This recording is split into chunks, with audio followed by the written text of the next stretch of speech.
Nos encontramos nuevamente en otro mes de octubre, otro mes donde se conmemora la Reforma protestante. Hoy nos encontramos a 507 años de la misma y hoy tenemos un maravilloso grupo que se ha podido formar para contar un poco de su historia, sus personajes y cómo es que ha surgido. Tenemos a Vero, a David, a Debo, a Valen en el otro lado de las cámaras que no la van a ver, y yo, Bati. Así que bueno, comencemos. No sé si alguno quiere decir algo ahora o empiezo con algunas preguntas. Bueno, yo mucho no conozco, así que por ahí voy a llenar un poco más de información o voy a pedir alguna que otra más que explicación. Y quería saber qué fue la Reforma en sí, cómo comenzó o qué se puede tomar como precedente o contexto para saber dónde nos encontramos. Bueno, la Reforma, como bien dijiste, hace más de 500 años, tiene un contexto muy particular. Para entenderla hay que entender el contexto, no se puede tomar así como así.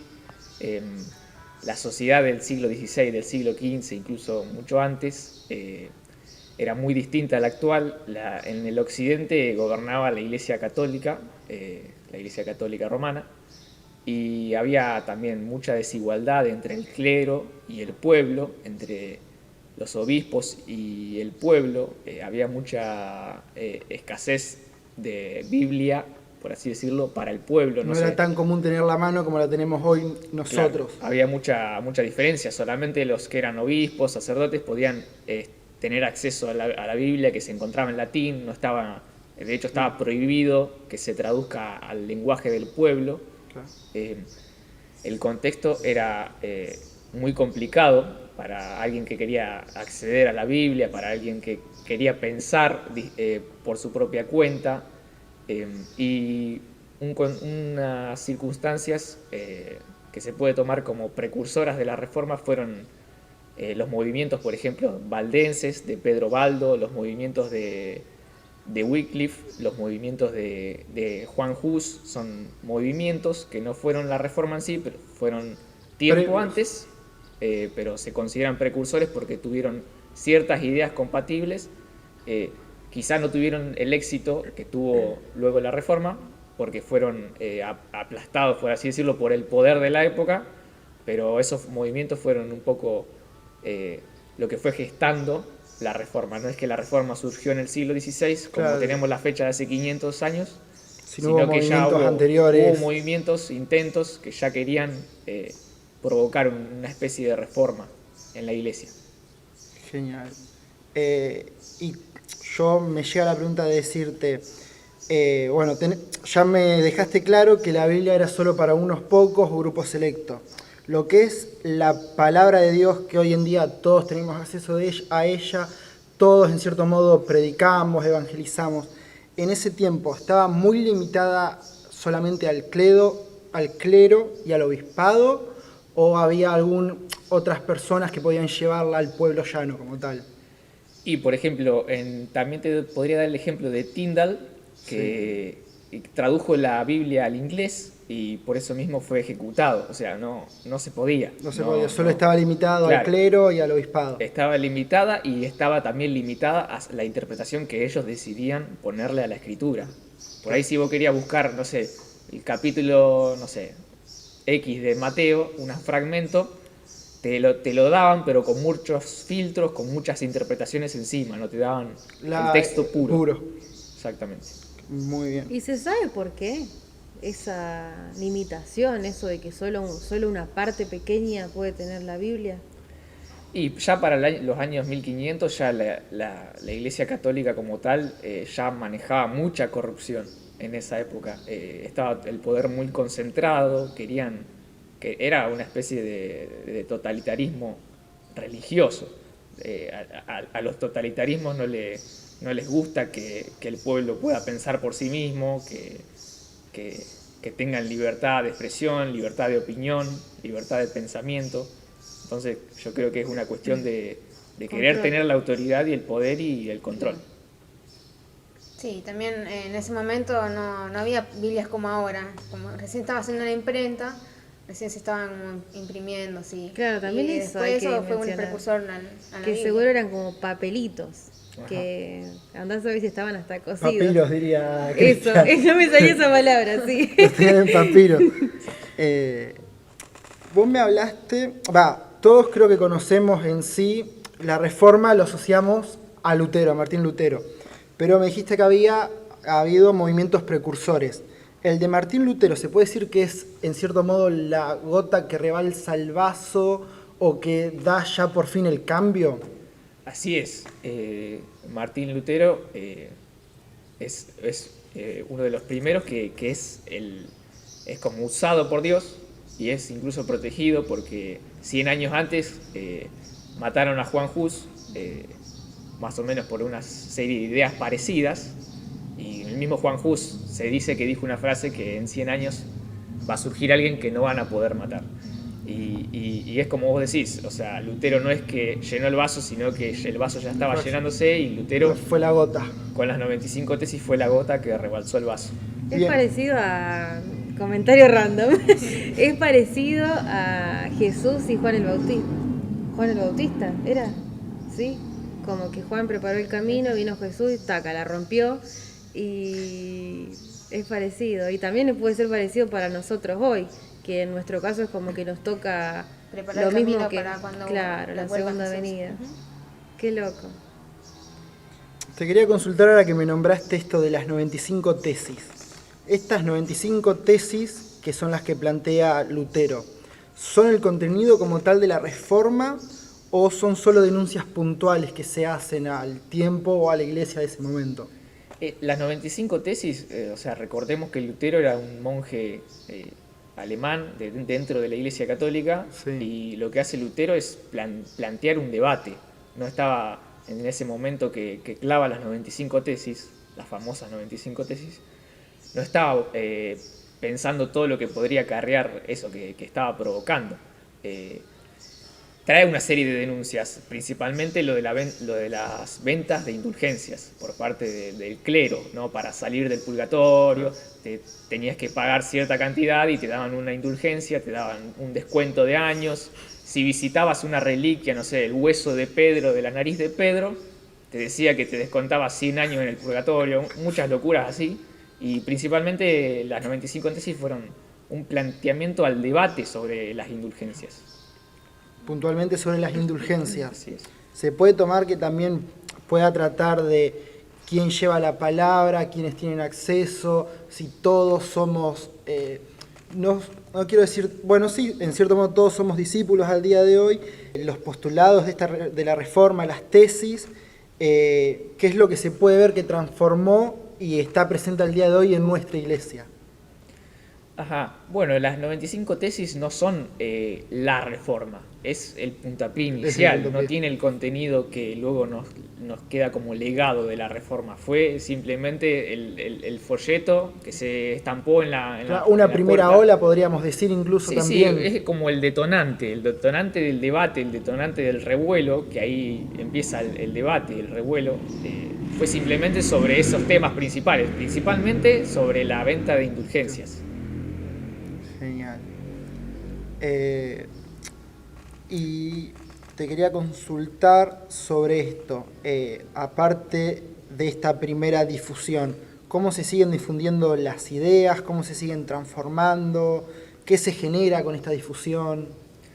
Bueno, justo hablaron de la imprenta, ¿no? La imprenta fue muy útil para lo que fue la reforma, fue fundamental para que se difundan los folletos de Lutero, para que se empiece a producir la Biblia en el lenguaje del pueblo, ¿no? Y ahí empieza la difusión, ahí empieza el debate, ahí tenemos a un Martín Lutero que era un católico romano y no tenía ganas en una primera instancia de separarse de la Iglesia Católica, Sí. no tenía ese objetivo en mente, él estaba planteando un debate y el debate empezó a moverse por toda Europa, empezó a generar ruido y empezó a generar debate.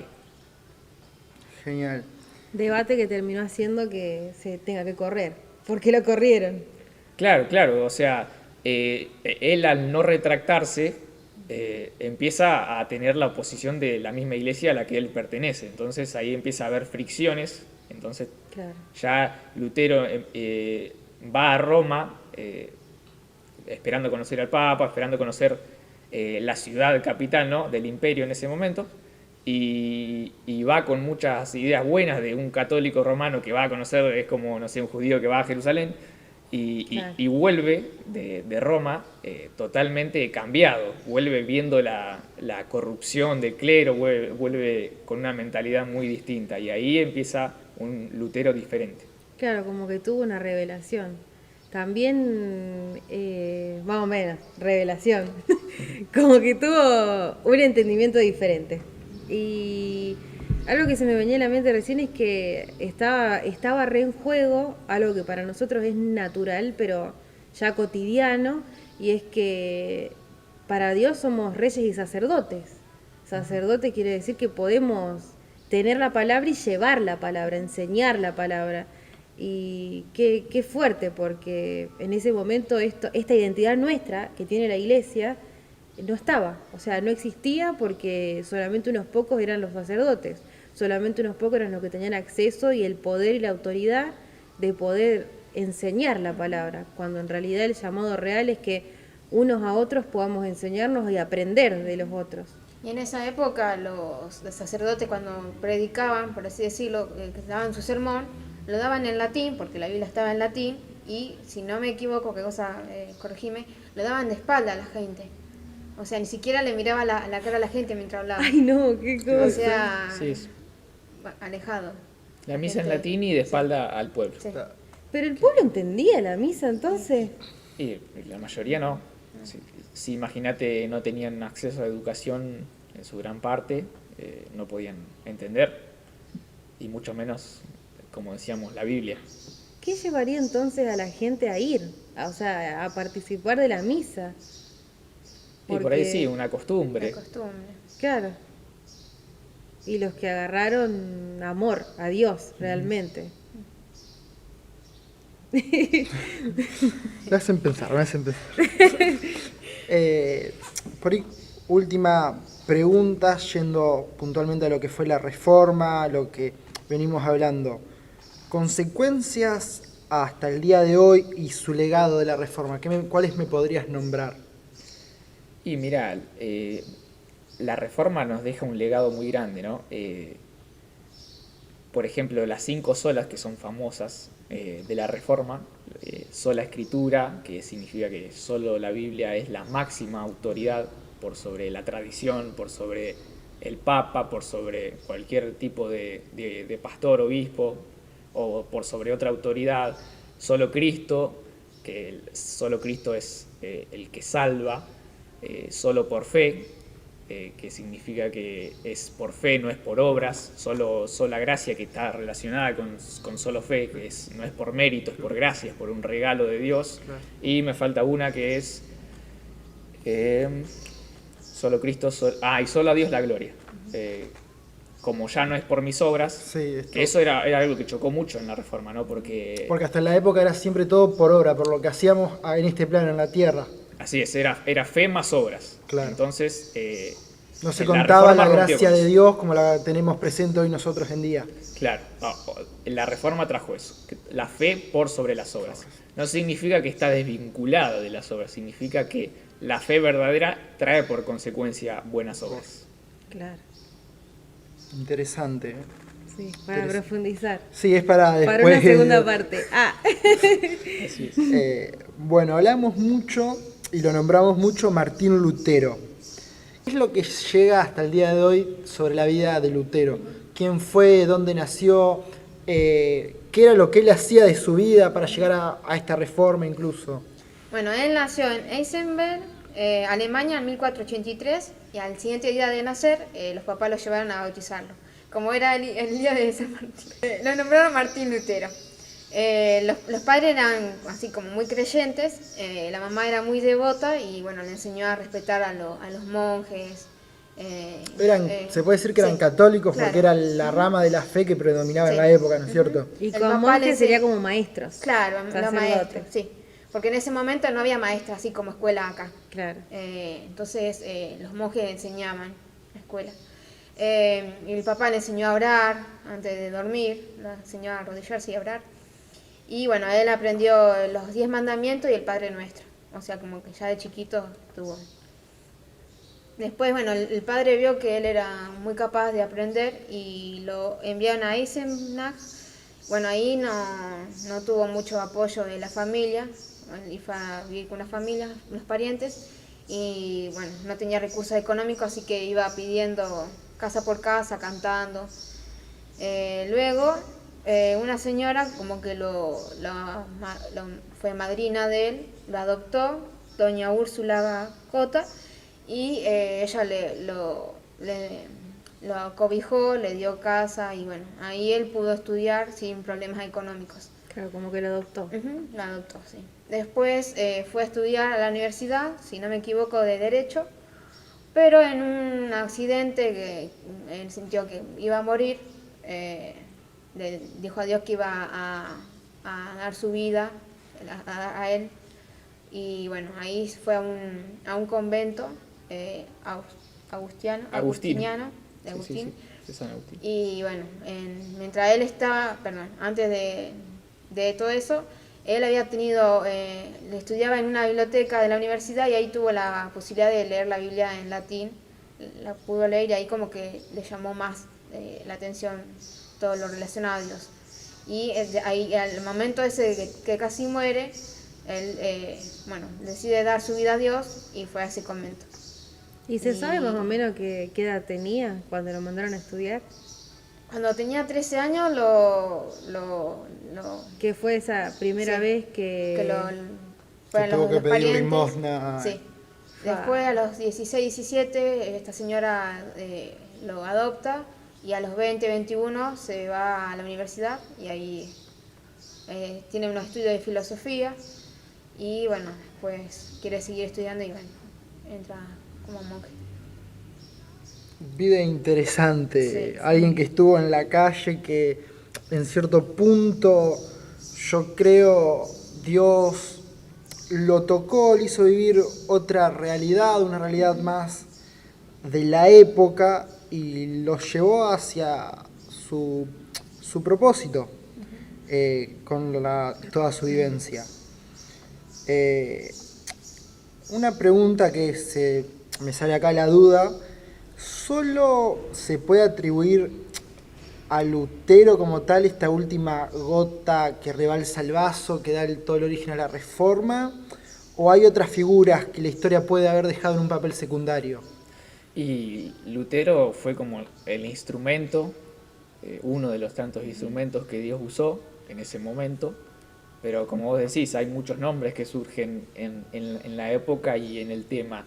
Está Juan Calvino, que es un teólogo por excelencia, Ulrico Zwinglio, John Knox, Melanchthon, son nombres que si te pones a estudiar sus vidas son igual de importantes que Lutero, pero quizá no se le dieron tanta fama como a Lutero. En la Reforma siempre sale primeramente el nombre de Lutero, pero detrás de Lutero salen todos estos los nombres. otros movimientos, todo lo que lo precedió. Así es, así es. Y también hablando de la vida de Lutero,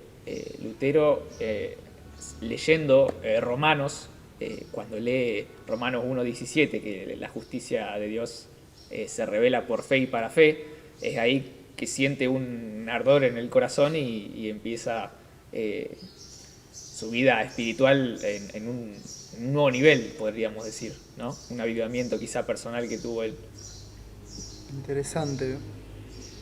Interesante cómo textos puntuales nos tocan, nos llegan al corazón y hacen, se puede decir, porque yo creo que era el propósito de Lutero esto de llevar a la reforma de la iglesia, como un texto despierta tu llamado, tu propósito. Y como siempre el llamado va acompañado un poco de incomodidad, de darse al otro porque él conoció y dio. Y la vida misma, esto de que decíamos, vivir en la calle, vivir con una familia que aunque te adopte no es tuya, siendo que él tenía su propia familia, debe ser incómodo, difícil. Así es. Más tan chiquito. Sí. Así es. Y bueno, hablando también del legado que nos deja la Reforma, es inmenso y que quizá tendríamos que hacer 10 videos para hablar de todo lo que nos quedó con la Reforma. Díganos en comentarios si quieren que hagamos los 10 videos sobre La Reforma. Bueno, chicos, se prestaba, me van a decir que no. No, yo te la cedo. Vale, sí tengo que hacer 10 más. Ay, no, pero eso está bueno, ¿por qué lo va a sacar? Va, perdón. Perdón. No, no pasa nada. Ay. No sé si Íbamos querías a- seguir claro, con el estaba hablando programa del que- legado. Bueno, el legado, del legado. va desde la ética del trabajo, desde la igualdad de todos los creyentes, un legado impresionante, ¿no?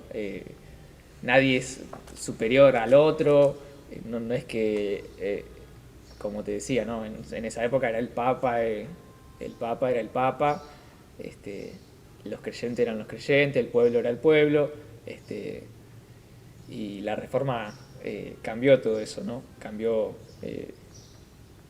toda la sociedad, ¿no? Por así decirlo. Como la jerarquía, hasta la jerarquía Sí, así es. religiosa. Y les pregunto a los tres, no va para ninguno en puntual, cada uno sabrá si quiere responder o no. Hoy, en la actualidad, ya a 507 años de la Reforma, ¿cómo ustedes creen que podemos honrar lo que tenemos a nuestro alcance, lo que nosotros podemos lograr gracias a la Reforma? Ya sea a través de la Biblia, siendo líderes, teniendo una comunidad abierta a la palabra, pudiendo nosotros mismos conocer y poder predicar la palabra. Bueno, si quieren respondo yo primero. Sí. La Reforma, hay una frase que dice, iglesia reformada siempre reformándose. Quiere decir, es un proceso que no termina, ¿no? Es un proceso de perfeccionamiento. Y eso lo podemos seguir teniendo, al igual que el legado de las 5 solas, que son muy importantes, que nadie se quiera poner por encima de la escritura o a la par de las escrituras hoy en día. Son cosas que siguen siendo útiles para la vida diaria, valorar las escrituras, poder estudiarlas, poder aprender de ellas, poder tenerlas en nuestro propio lenguaje. Son cosas importantísimas que podemos seguir disfrutando y que tenemos que mantener y seguir defendiendo, no olvidarlas y seguir manteniéndolas con vida. Sí. Sí, coincido con él. Está bueno que tengamos la Biblia en nuestro poder, con nuestro idioma, y es importante para predicarles a las personas que no saben de Dios en su idioma y que sea entendible para ellos. Sí, como que te lleva a revalorizar todo lo que tenemos, porque el acceso a la Biblia, el poder ser comunidad, el entender que somos todos discípulos, todos sacerdotes, todos estamos aprendiendo, todos tenemos algo para dar también. Y creo que hay mucho también en como la persona o el carácter de Lutero para sacar, para nosotros poder decir, bueno, se puede imitar esto. No sé, por ejemplo, esto que decíamos de la incomodidad, de no quedarnos en lo fácil, porque tampoco debe haber sido fácil tener la presión de la sociedad, y que también entender que es algo que nos va a pasar a nosotros también y cada vez más, porque es chiquito pero se va haciendo cada vez más fuerte la presión, y también es bíblico que pase. Y nada, que no sé, ¿querías agregar algo más de eso vos? Sí, que es para recalcar que él tenía un carácter fuerte, inquebrantable, fue valiente, así como decías vos, que se me fue la palabra.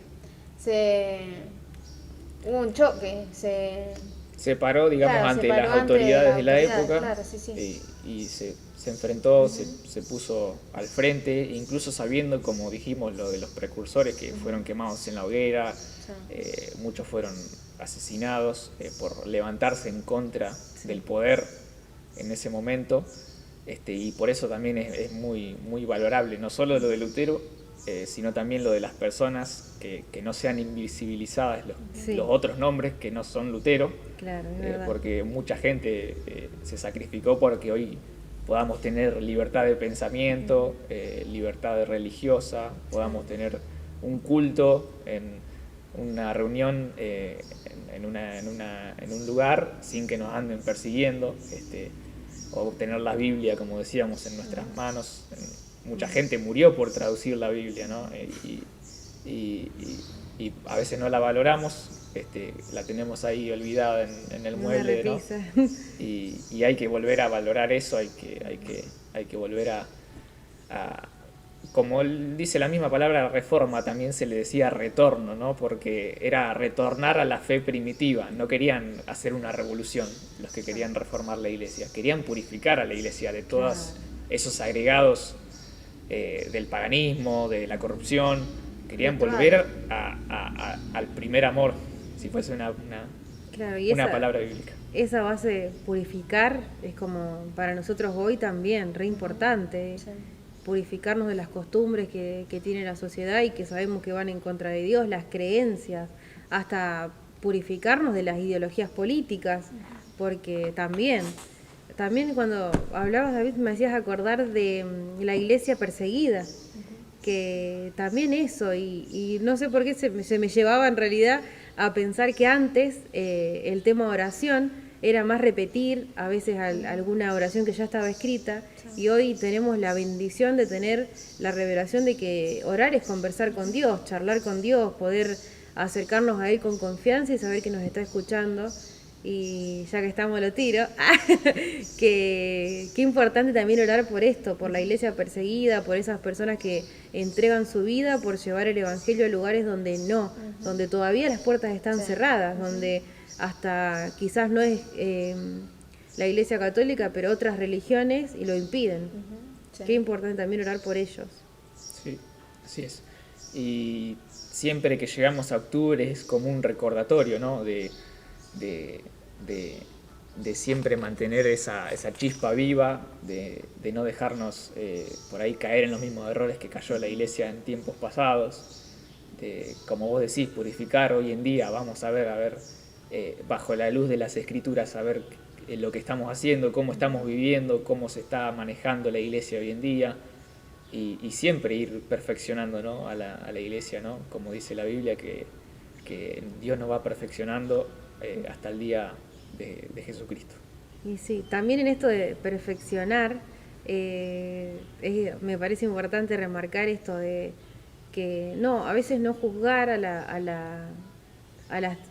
las demás personas, a las de antes o a la gente que viene con otros pensamientos, porque también hay que entender que yo creo que, y se ve en la Biblia también, el hecho ya no más de Antiguo Testamento y Nuevo Testamento, te habla sobre que hay una revelación no es una revelación, sino que se va sumando a la que ya tenemos otra revelación. Y también creo que eso es importante, no quedarnos con lo que sabemos y perfeccionar eso, sino también seguir buscando los misterios de Dios, seguir buscando esas cosas que quizás todavía no tenemos respuesta o no sabemos cómo las maneja Dios.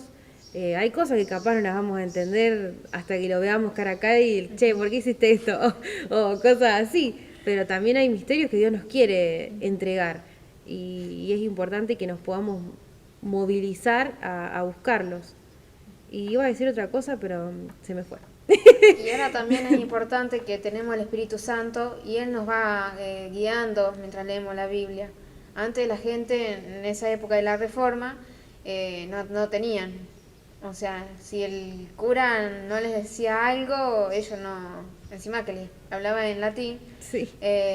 no tenían la revelación como nosotros tenemos ahora, que podemos leerla y el Espíritu Santo nos va marcando. Invitarlo a decir, Espíritu Santo, ayúdame a entenderlo. Sí, re importante. Algo que por ahí se me ocurre preguntar es, ponele, no sé, imaginemos que dentro de las personas que están mirando el video, que esto creo que ustedes lo van a poder responder mejor, porque hace poco hicieron ese vivo sobre la Biblia, y cómo podemos motivar a las personas a poder estudiar la palabra, que creo que en esto es la base también, porque no se inventan las cosas, están en la Biblia y se nos van revelando. ¿Y cómo se podría hacer si tuviéramos que decirle a una persona que capaz jamás tocó la Biblia, jamás tocó la Biblia para estudiarla, cómo meditar en la palabra? ¿Qué se les ocurre que podemos hacer?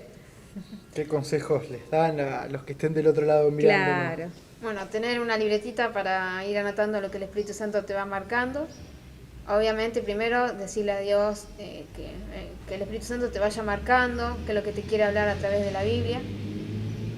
Siempre es recomendable, si son nuevos en el Evangelio, empezar por los 4 primeros Evangelios del Nuevo Testamento, y del Antiguo Testamento, Salmos, Proverbios, y después más adelante pasar en el Pentateuco, que serían los libros de la los ley. primeros 5 libros, Claro. Los que difíciles. hay genealogía y todo, que puede ser más tedioso. Yo me acuerdo que cuando era chica y había querido empezar a leer la Biblia, nunca la terminé de leer completa igual, pero sí me acuerdo que le preguntaba a mi mamá, mami, ¿qué puedo leer? Porque yo quería leer algo, pero no sabía qué, porque la verdad ningún libro me llamaba así la atención de decir, a ver, este me llama la atención. Y mi mamá me había recomendado Habacuc, creo que era, y por ahí arranqué yo, por Habacuc. Habacuc, Sí, y también después me parece que el que leí fue Santiago, y bueno, como que ahí fui mechando y voy mechando, pero nunca la puedo terminar de leer, la verdad. Así enterita nunca. Bueno, también es para la cuestión de estudiar la Biblia, es importante, por ejemplo, una de las 5 solas era sola escritura, ¿no? Que la Biblia es la autoridad. Pero sola escritura hay que diferenciarlo del soloísmo bíblico, que soloísmo bíblico es un error, es creer que la Biblia por sí, o sea, yo y la Biblia puedo descubrir el mundo entero, no me puedo aislar solamente con la Biblia, en el sentido de que no me puedo aislar de la historia de la Iglesia, no me puedo aislar de lo que la Iglesia pensó, trabajó teológicamente durante 2000 años. No es que yo y mi Biblia contra el mundo. Claro, y ni de los hermanos, de la Exactamente. familia cristiana. No nos podemos aislar, porque eso es un error, el soloísmo bíblico. Entonces hay que estudiar, pero sin dejar de lado el contexto, sin dejar de lado lo que la Iglesia pensó, sin dejar de lado el trabajo de la Iglesia, ¿no? Sí, también está bueno tener en cuenta que dentro de la Biblia hay distintos géneros. No se puede leer lo mismo un libro poético que las cartas de Pablo, o el Pentateuco, que son leyes. Cada uno tiene un género y hay que leerlo como tal. Claro. Así es. Y bueno, como decía ella, ¿no?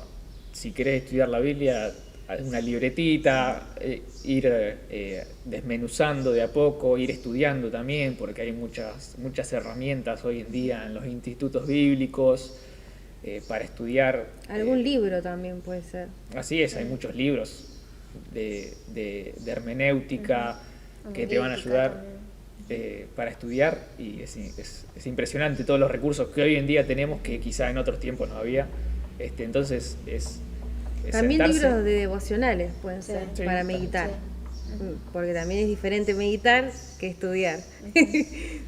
Mi opinión personal para estudiar la Biblia es estudiar la Biblia, orar para ser guiado por el Espíritu Santo, y también no aislarme de lo que la Iglesia piensa sobre ese versículo que estoy estudiando, ¿no? Claro. No puedo llegar a una conclusión diferente a todo lo que la Iglesia enseñó, por ejemplo. Y sí, También es está verdad. bueno si tienen amigos, amigas en grupo, bueno, nosotros tenemos GDA, juntarse con alguien y decirle, bueno, el Espíritu Santo me marcó esto, o leí esto, o cosas así. Tener alguien con quien charlar Sí. de lo que vas leyendo.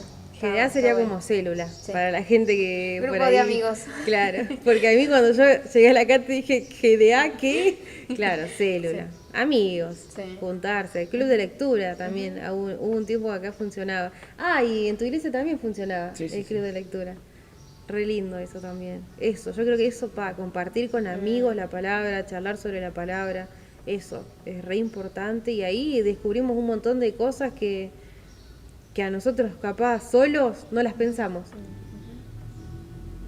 ¿Qué pensás, Bati, de todo esto? Te escucho nomás.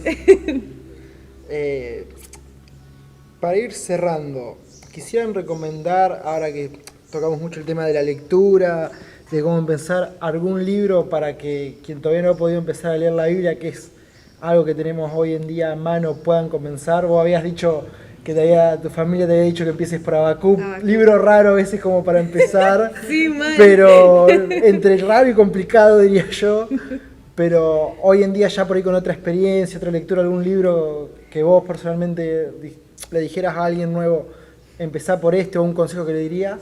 Sí, yo creo que a alguien nuevo le diría empezar los evangelios, porque la vida de Jesús siempre, pero siempre, no importa las veces que la hayamos leído, siempre nos ministra, siempre hay algo nuevo. Y si no, también es muy bueno el libro de Proverbios, el libro de Salmos, pero porque tienen esas como perlitas, que vos podés sacar perlitas de cada versículo y decís, tiene, y además, claro, es bastante claro. O sea, si no lo entendés, como que no querés. O cosas así. Sí, bueno, igual hay cosas que son más difíciles, pero te la dice. No es que te anda dando vuelta o... Sí, por sí, ahí va al Cantares, centro. por ejemplo. Sí. Claro. Que Cantares es más Sí. rebuscado. Es como que... No es tan más... claro, los proverbios podemos decir que no es tan poético, sino es más consejo. Claro. Por eso lo recomendás también. Claro. Y Salmos que tiene como... Alabanzas, Claro, adoración a Dios. sí, eso, no me salía. Eso, que es como más... Como, yo siento a veces que Para Salmos es intimidad como con que... Dios, claro, para como hablarle a que Dios. te conecta la fe con las emociones, ponele, porque se ve mucho las emociones en Sí. Salmos. Y eso es re importante para nosotros hoy, conectarla. Creo que todos coincidimos Sí. en que hay que arrancar siempre por los evangelios, más si es alguien nuevo que está empezando a estudiar, a conocer, porque si arrancás por Génesis, la otra vez lo decíamos, ¿no? Sí. O por Apocalipsis. Llegás a Levítico y se te complica un poco la lectura. Claro. Este, Ay, sí. O a arrancar por las números. enseñanzas de Jesús, ¿no? Es lo mejor, lo que yo recomendaría. Sí, yo también. Coincido. Sí, sí. Y coincido con ella porque también Proverbios, justamente, como decís vos, son consejos para la vida diaria. Y hay de Exacto. todas las edades vas a encontrar un consejo ahí. Todas las edades, Sí. todas las situaciones, Todo. todas las áreas Sí. laborales, cualquier área, proverbio vas y lo encontrás. Encontrás algo. Sí, sí. Genial. No sé si tienen alguna última duda, algo que quieran exponer sobre la mesa como para cerrar, o nos despedimos. Sí, ya estaría. Nos despedimos. Sí, nada, como conclusión por ahí para cerrar es que siempre octubre como decía, nos recuerda, nos trae a la memoria la importancia de las escrituras, la importancia de poder reunirse, de tener la Biblia en nuestro idioma, la importancia de poder estudiarla. Para valorar esto que hace 500 años no lo tenía, digamos, el pueblo, la gente común. Ajá, exactamente, es un llamado a luchar contra lo que está mal, a sacar lo malo de dentro de la iglesia y a valorar las escrituras, a estudiarlas, a defenderlas. Yo me quedo con eso como conclusión De todo lo hablado. de toda esta charla. Sí. Y sí, también de poder como volver a mirar las prácticas de antes y decir cómo me ayudan hoy, porque lo que se vivió antes o lo que las generaciones de atrás vivieron, algo tiene para dejarnos hoy. Creo que eso también. Bueno, les agradezco a los tres, a Valen también que estás del otro lado. Gracias, Valen. Por el tiempo, por las ganas, por todo el conocimiento que pusieron, los consejos. Y bueno, espero que esto les pueda servir a cualquiera que lo esté escuchando, a cualquiera que le llegue, y que Dios pueda haber obrado a través de nosotros para el resto, para Junín, para la provincia, para el país y para todo el que nos quiera escuchar. Así que muchísimas gracias. Gracias. Gracias a usted. Gracias.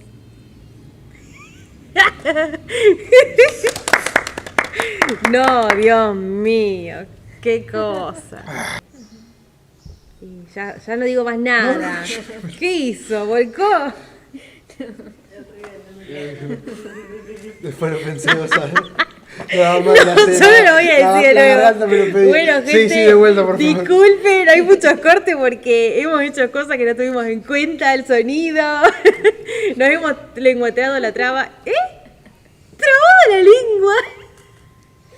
Lenguateado la traba, Lenguado no la sé. traba. Se me lengua la traba. Se me lengua la traba.